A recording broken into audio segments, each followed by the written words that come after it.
안녕하십니까. 예, 거짓과 진실의 우종찬 기자입니다. 오늘은 지난 시간에 이어서 지금 이제 최서원 피고인에 대한 재판이 거의 지금 막바지에 와 있습니다. 이 재판은 결국 박근혜 대통령과 직접적으로 연관이 되기 때문에 일단 최서원 피고인의 재판을 언급하고 있지만은 사실은 대통령 재판하고 다 같다고 생각하시면 됩니다. 그래서 제가 12월 7일과 8일 두 번의 PT, 검사와 변호인들의 마지막 법정 공방, 그걸 지켜보면서 나름대로 이제는 조금 이 사건을 정리해 줄 필요가 있다. 그러니까 마지막 이 PT를 지켜보면서 이 사건이 던질 의미, 이런 걸 좀 정리해 줄 필요가 있다는 생각에서 오늘 조금 더 이야기를 계속하려고 합니다. 진호 씨 반갑습니다. 네, 감사합니다. 예. 첫째 하나는 지금 이제 많은 독자분들도 그렇고 이제 여러분들이 저한테 질문하는 게 과연 법원을 믿을 수 있느냐, 재판부를 믿을 수 있느냐 하는데 저도 사실 잘은 모르겠습니다만은 저는 인간적으로 믿습니다. 저는 김세윤 재판장도 믿고 그 주심하시는 심판사님도 믿고 옆에 배석으로 계시는 조판사님도 믿습니다. 저는 왜 믿느냐? 이건 딱 그거예요. 이 세 분의 판사들이 재판부가 이 사건을 정확하게 사실관계를 유심히 보고 있다는 거. 그러니까 일단 제일 중요한 건 사실관계입니다. 이게 사실관계고 그 다음에 증거가 뭐냐고 그 다음에 법률적 판단입니다. 그 판단은 결국 우리는 법원에 맡겨야 됩니다. 헌법과 법률과 양심에 따라서 그분들이 하실 거예요. 그래서 제가 이 김세용 재판장이 제일 먼저 나온 판결문이 이제 정호성의 1심 판결문입니다. 그 판결문은 소위 정호성 피고인이나 정호성 변호인이 주장하지 않았던 그런 부분들을 판결을 쭉 써놓고 있습니다. 그 판결문을 분석을 해야 됩니다. 그 다음에 차은택의 1심 판결문, 그것도 제가 다 읽었습니다. 정독을 해보니까 역시 마찬가지예요. 차은택의 범죄 행위에 대해서는, 범죄 혐의에 대해서는 진짜 아주 신랄하게 꾸짖으면서 결국은 실형을 다 선고를 했습니다. 그러면서 이제 범죄의 혐의와 관계없지만은 차은택의 그 진술이 대통령 탄핵에 상당한 영향을 미쳤기 때문에 그 부분을 판결문 곳곳에 차은택의 진술은 신뢰성이 없다.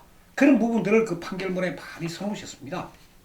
이제 장시호, 김종재 판결문 나왔는데 아직 저는 입수를 못했습니다. 아직 읽어보지는 못했는데 제가 몇 가지만 볼 때도 김세용 재판장과 이 형사 22부 이 재판부를 우리가 믿자.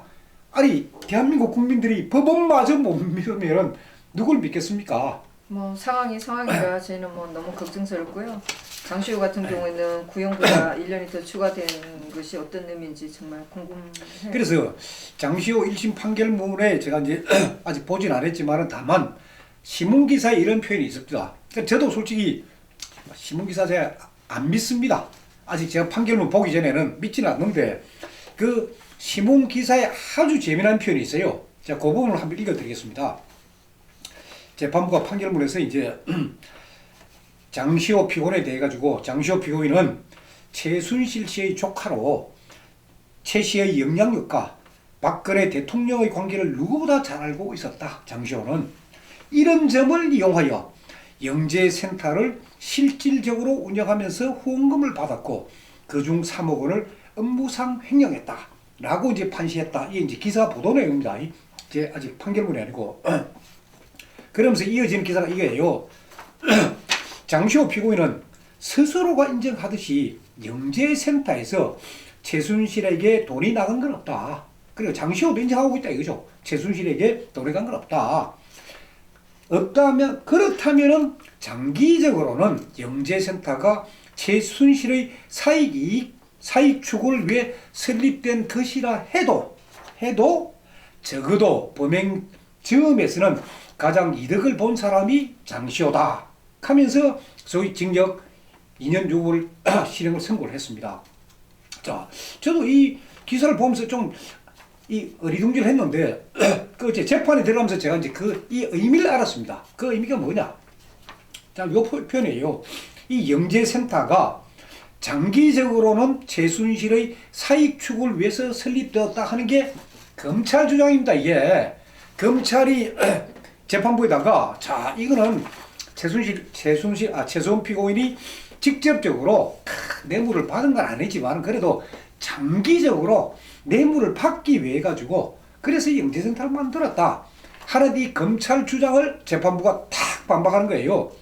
설립된 것이라 하더라도 해도 적어도 범행 점에서 가장 이득을 본 사람은 장시호다. 아무리 검찰 너가 주장을 해도 재판부가 볼 때는 장시호가 모든 돈을 먹고 다 했지 최순실은 아니다.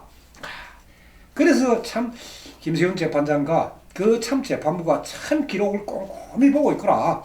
저는 신문기사를 보고 그래 느꼈습니다.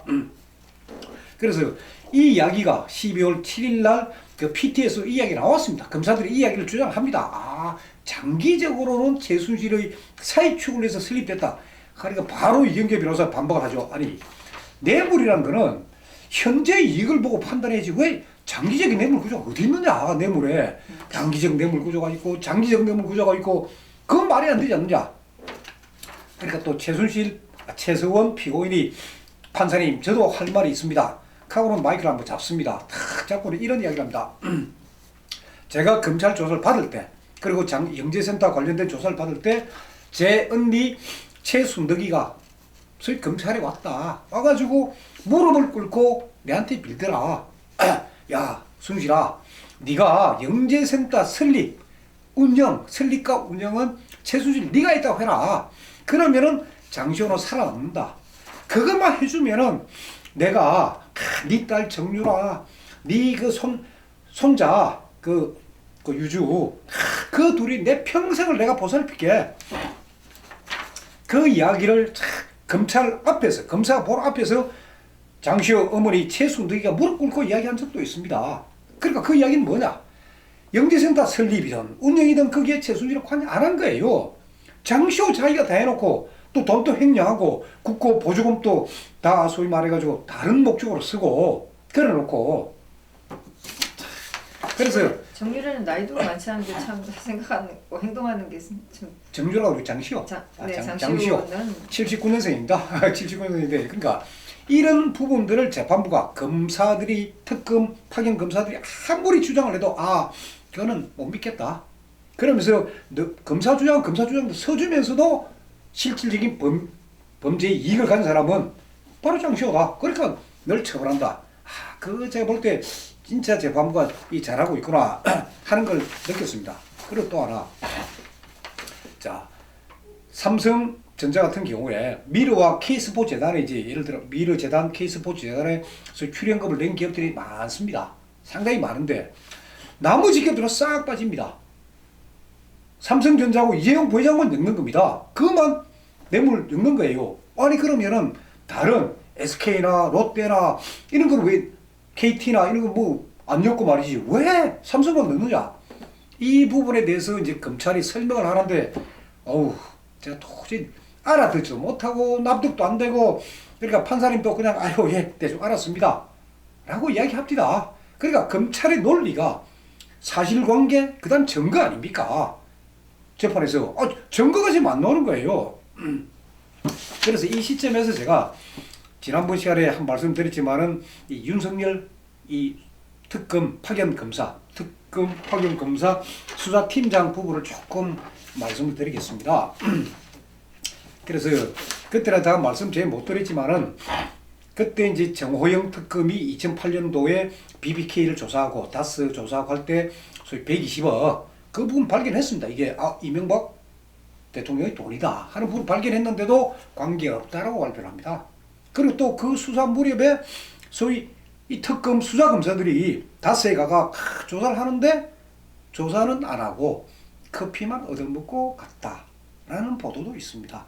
그럼 그 수사가 어떻게 되겠습니까? 물론 그때는 이명박 대통령이 현직 대통령 당선된 시점에 그때 이제 그래 취임하기 한 달 전에 그 특검 시작되다 보니까 살아있는 권력 아닙니까? 살아있는 권력이 되다 보니까 손을 못 댄 거예요. 그 손을 못 대는 그 대가로 윤석열 검사는 좋은 자리로 가고 이명박 정부 시절에 진짜 탄탄 이 코스를 달리는 탄탄 대로를 달렸습니다. 그런 분이 되다 보니까 저도 이게 수사에 약간의 뭐랄까 개인적인 뭐가 끼어 있는 거 아니냐 진짜 공정한 그게 아니고 그런 생각이 제가 막 확 듭니다.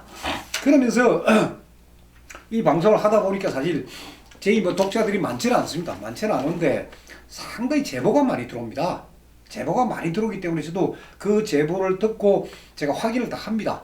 확인하는데 이번 제보는 박영수 특검에 대한 제보입니다. 내용 뭐냐? 박영수 특별검사가 변호사 시절에 수임료로 5억을 원을 받았다는 거예요. 아니 뭐 자본주의 사회에서 변호사가 뭐 일을 해주고 5억 원 받을 수 있는 거 아닙니까? 어떻게 생각하세요? 저는 잘 모르겠지만 한 건당 5억을 받았다는. 그렇죠. 야, 그러니까 수임료 5억 받고 뭐 세금 물고 하면 아무 문제는 없는 거예요. 그래서 제가 그걸 무슨 사건인지 제가 취재를 해봤어요. 취재를 해보니까 미래저축은행 김창경 회장 사건이에요.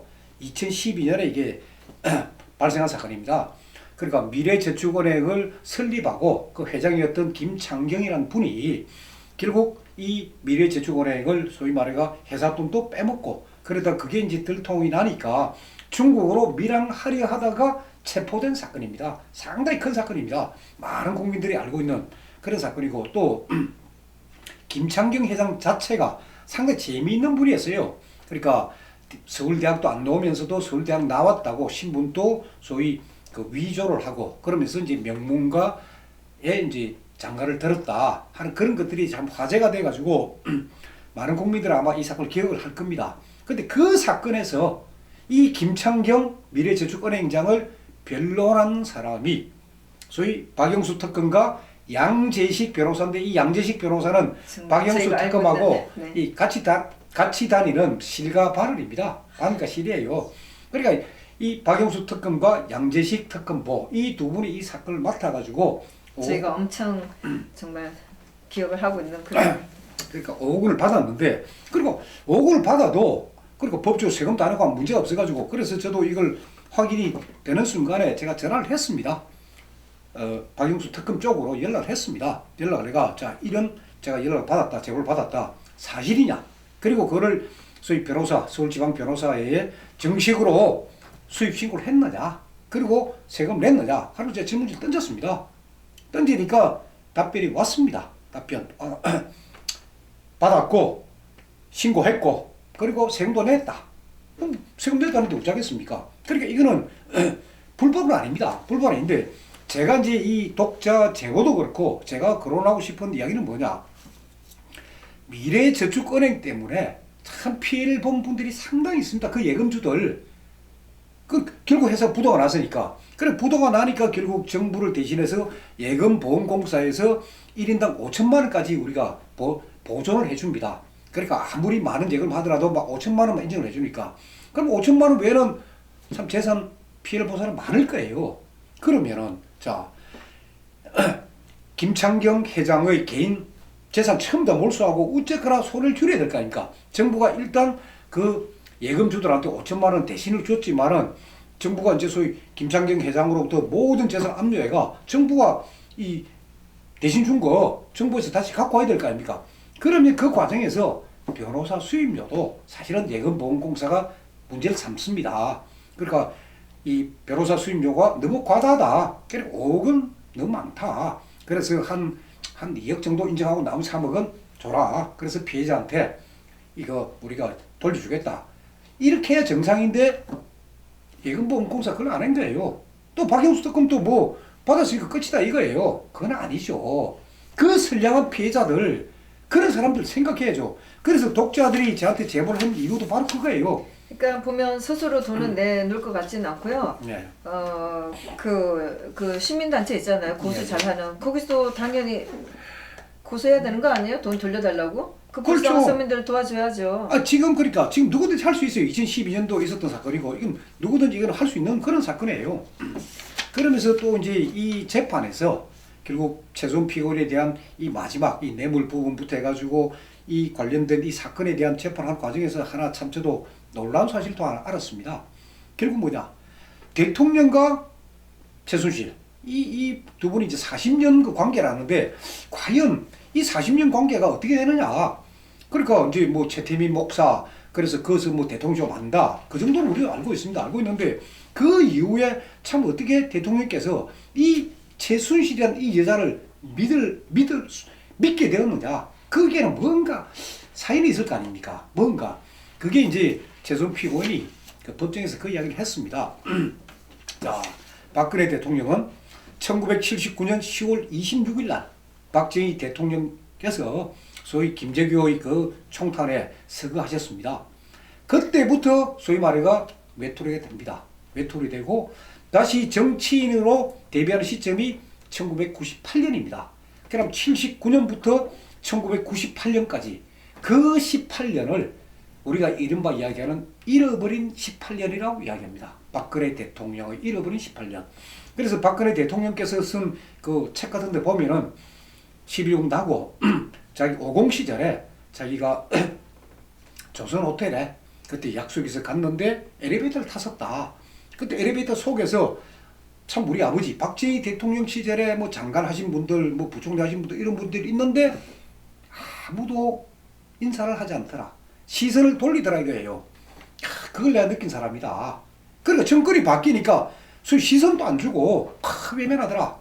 그래서 이제 대통령께서 그때부터 이제 청바지를 입고 전국 이 산과 이 하천을 누빕니다. 그러면서 마음을 다스리고 그러면서 이제 의학 공부도 하시고 하는데 그러다가 대통령께서 이제 소위 98년도에 처음으로 이 18년 동안 은둔 비싼 생활을 하시다가 처음으로 1998년도에 이제 정치권에 나오십니다. 그래서 대통령께서는 그때 소위 그 뭐 한나라당의 이해창 총재 쪽에다가 공천을 좀 주십시오. 그래서 어느 쪽이냐? 그래서 뭐 문경이나 이쪽에 가면은 내가 연구도 있고 하니까 그 가면은 막 무조건 되니까 글로 좀 주십시오 하니까 이해창 총재가 안 된다. 그러면서 해준 데가 달성입니다. 98년 보궐선거 달성이에요. 달성도 대구 달성이에요. 그러면 대구 연구가 있으니까 대구도 되겠지 하는데 자 98년도 대구 달성의 후보자가 누구냐? 엄삼탁입니다. 소위 안기부 기조실장 엄삼탁. 안기부 기조실장 엄삼탁 씨는 97년 대통령 선거 때 김대중 후보를 지지해버립니다. 그래서 소위 말해가 김대중 후보 쪽으로 줄을 섰고 그리고 보궐선거 98년 보궐선거 되니까 김대중 후보의 그 지지를 받아가 거기에 나갑니다. 나가면서 아니 안기부 기조실장 했으니까 그때 여당이 되는 그렇죠. 거네요? 예. 돈도 있겠다. 소위 정부 여당, 집권 여당의 지원도 받는 그런 분위기 속이었어요. 그때는. 근데 박근혜 대통령 혼자 갔습니다. 그때 박근혜 대통령 주변에 누가 있습니까? 소위 그때 이춘상, 그리고 이재만, 안봉근, 그 다음에 정호성입니다. 그럼 정호성은 당시 고려대 정치대학원 소위 석사를 마치고 이제 갓 사회 나갔을 때 이래 들어온 사람들이에요. 그럼 여기에 비서실장이 정윤회입니다. 정윤회 씨가 비서실장이에요. 그리고 정윤회 씨 부인이 이제 최순실 씨고 그 무렵에 저기는 바로 이제 저기는 엄삼탁 씨가 무조건 된다. 정치권에 불이익이 어렸습니다. 저도 그때 기자였기 때문에 아는데 불이익은 무조건 엄삼탁 실장이 되는 걸로 알고 돈도 엄청나게 쓰고 있다는 걸 우리 기자도 다 알고 있었는데 외로운 싸움 하신 거예요. 그때 진짜 박근혜 대통령을 도와준 사람이 아무도 없습니다. 그때 도와준 사람이 최순실이에요. 그러니까 대통령께서 믿었던 겁니다. 그게 이 재판에서 나온 겁니다. 최순실 씨가 그 이야기를 한 거예요. 그 98년 선거 때 아무도 대통령 곁에 없을 때 그때 있었다. 그때 박근혜 대통령이 그 선거에서 이길 줄은 사실 웬만한 정치부 기자들도 예상을 못했습니다. 목요일 9일 7일 날 그 재판에서 예. 이제 검사가 얘기하고 변호사가 얘기하고 예. 그러고 나서 이제 최수원 씨가 그런 얘기를 좀 했었어요. 근데 저는 좀 이해하는 것도 있었고 못하는 것도 있었는데 좀 인간적인 얘기를 해서 정말 눈물이 좀 났었어요. 그 배신자들 속에서 아무도 못 도와줄 때 자기 남편하고 자기가 도와줬다고 이렇게 얘기를 했었어요. 그게 세상 인심이고 그러다 보니까 아까도 제가 말씀드렸지만은 박근혜 대통령은 그 잃어버린 18년 동안 그래 1980년 11.6부터니까 80년부터 98년까지 18년 동안 그때 참 누구 하나 인사를 하고 누구 하나 참 박근혜 대통령 외면할 때니까 그때 그래도 지켜주고 주변에서 참 여러 가지 뒷바라지 해준 사람이 최순실입니다. 그러니까 믿었던 거고 거기에다가 최순실이라는 여자가 소위 강남에 뭐 막대 먹은 그런 아줌마가 아니에요. 정식으로 대학 나왔고 정식으로 몬테소리 교육 그 배아가 유치원 교육 사업을 한 사람이에요. 그러니까 최순실이라는 사람은 저도 이제 변호인을 통해서 쭉 들어보면은 그 사람이 그러니까 대통령 켰을 때는 뭐로 하려고 생각했느냐니까 교육이었다. 교육. 정 안 되면 말이고 말장사. 그래서 정유라 데리고 독일 가가 그 가서 말장사 말 좋은 말 사가지고 또 값 올려가 팔고 그리고 또 정유라 승마대에 나가게끔 하고 그런 거 그리고 교육사 그게 참 최소원 피고인이라는 여자의 꿈이었다. 그런 이야기를 합니다. 그리고 이 재판에서 이제 제가 또 하나 그러니까 하나의 던진 교훈이랄까 그걸 제가 하나 느낀 게 있습니다. 그게 뭐냐 이 직권남용죄 부분입니다. 자, 이 직권남용 권리행사 방해 그 말하면 말뜻 그대로예요. 공무원이 자기의 직권을 남용해가 소위 제3자로 하여금 의무 없는 일을 하게 하였다. 이게 참 애매모호한 법이에요. 이게 사실은. 그러면서 이 직권 남용이 성립되려면은 공무원이 제3자로 하여금 의무 없는 일을 하게 하였다. 그거 약하니까 그게 반드시 들어가는 게 강요죄입니다. 직권 남용, 강요죄를 같이 항상 갑니다. 지금 최순 피고인이 됐던 안종 김종 차은택도 처음 다 직권 남용, 강요 같이 다 엮여져 있습니다. 그런 사건인데 자, 이 직권 남용이라는 거는 너무나 자의적으로 해석할 이 소지가 너무나 큽니다. 이게 마음대로 자 정권이 바뀌었다. 검찰이 정권이 바뀌었다 해가지고 소위 우리가 아는 제형 법정주의입니다. 죄와 형벌은 법에 따라야지 마음대로 하면 안 되죠. 요때는 요렇게 저때는 저렇게 그걸 하면 안 됩니다. 합법과 불법의 기준이 정확하게 만들어놔야 누구를 하는데 그게 마음대로 되면은 누구보다도 물론 대한민국 공직기관 다 걸립니다. 이 법에는 판사도 걸리고 검사도 걸리고 다 걸립니다. 특히 이제 청와대 근무공직자들입니다. 청와대 근무공직자들 아무것도 안 해야 됩니다. 국민들 만나도 안 되고 그 사람 그냥 요구 들어줘도 안 됩니다. 들어주면 고마워하겠지만 안 들어주면 공무원이 직권남용이다 이거죠. 저희가 뭐 재판에서 듣고 보는 게 정말 아무것도 안 하고 있으라는 얘기밖에 안 되더라고요. 그렇죠. 그럼 대통령도 마찬가지예요. 대통령도 국민들 만나서도 안 되고 기업 총수 만나서도 안 되고 아무도 만나서도 안 되는 거예요. 통화해서도 안 되고 그냥 가만히 청와대 구중궁궐에 갇혀 있었는데 그게 뭐예요 그게. 그게 관계되는 법이 이 직권남용 권리행사 방해라는 이 죄입니다. 자, 이 죄에 대해 가지고 권성재판관 그분이 참 우리나라에서 헌법 하게 돼서 상당한 권위자입니다. 그분이 헌법재판관 시절에 이 직권남용죄에 대해 가지고 이렇게 판단을 딱 하셨습니다.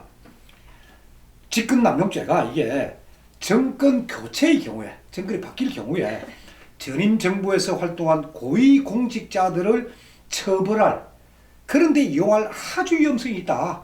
그래서 이 직권남용죄는 제형 법정주의의 명확성 원칙에 위반된다. 그리고 이거는 위헌이다 하는 소수 의견도 내셨습니다. 직권남용죄라는 게. 사실 뭐 아무것도 모르긴 하지만 블랙리스트 건이나 이런 데 들어가 보면 진짜 어떻게 저런 걸 보고를 하고 있나 정말 답답하게 짝이 없어요. 그렇죠. 지금 보십시오. 그리고 오병훈 민정수석도 그렇고 나머지 웬만한 사람들 전부 다 직권남용죄예요. 그러면은 진아씨도 지금 사업을 하는데 사업을 하다가 뭐 구청에서 예를 들어 가지고 이거 안 된다. 그러면은 그 공무원을 직권남용으로 걸면 됩니다. 감사합니다. 네. 그러니까 우리나라가 잘못하면은 진짜 국민들이 공무원, 판사, 검사 이쪽 상대로 판결 불만 있으면은 민사는 민사대로 형사는 형사대로 판결 불만 있으면 판사를 상대로 직권남용 거는 그런 시대가 옵니다. 이 죄는 함부로 걸면 안 되는 거예요. 이게 그러니까 위헌이다 하는 게 이제 권성 전 헌법재판관의 견해인데 참 저도 이 견해 맞다고 보고 있고 많은 법률가들도 참 대통령을 어떻게 직권남용 강요로 그러냐. 진짜 죄가 있으면 꼭 죄만 걸면 되지. 그래서 지금 최서원 피고인에 대한 재판이 거의 막바지 와 있고 이미 증거 부분에 대해서는 이미 저도 다 기록받기 때문에 압니다. 아는데 법률적 판단에 있어 가지고 이 직권남용죄 부분에 대해서는 진짜 재판부에서 이런 법이 이 정권이 바뀔 때마다 이렇게 악용이 된다면 이 잘못된 거 아니냐. 그러면은 어느 순간에 솔직한 얘기로 자, 문재인 정부 끝났습니다. 다음 정권 들어섰습니다. 반대쪽 정권이 들어서 그러면 대통령뿐만 아니고 지금부터 소위 유명하다는 비서실장, 민정수석, 뭐 서울중앙지검장 전부 다 집권 담령으로 그런 역사가 돼버리면 우리나라가 안 되죠. 이름 다 적어놓고 있습니다. 예. 자, 그리고 또 하나 이제 태블릿 PC에 대한 궁금증이 상당히 많을 것 같은데 태블릿 PC에 대해서는 제가 이렇게만 결론을 내리겠습니다. 일단 JTBC에다가 제가 질문지 3개를 보냈습니다. 자, 수정했다는 거, 아니 연설문 사진에 받아 수정했다는 거, 그 근거 뭐냐? 여기는 없다. 국가수에 따르면 없다. 그리고 장성호 사진 왜 의도적으로 집어넣느냐? 그 이유가 뭐냐? 대답을 하라. 오늘 6시까지 대답하라 했는데 대답이 없습니다. 지금 JTBC가. 제가 지금 기다리고 있는데 JTBC 대답도 안 하고 있는데 제가 JTBC에 소위 이 팩스를 보내기 위해 가지고 전화를 해보니까 그 소위 인터넷에 나오는 홈페이지로 가가 전화를 턱 하니까 이거는 뭐 시청자 센터지 JTBC와 관계없다 이거예요. 그러니까 손석희 그 보도 담당 사장을 만나고 싶다면은 다른 데서 알아봐라 이거예요. 전화번호도 안 주고.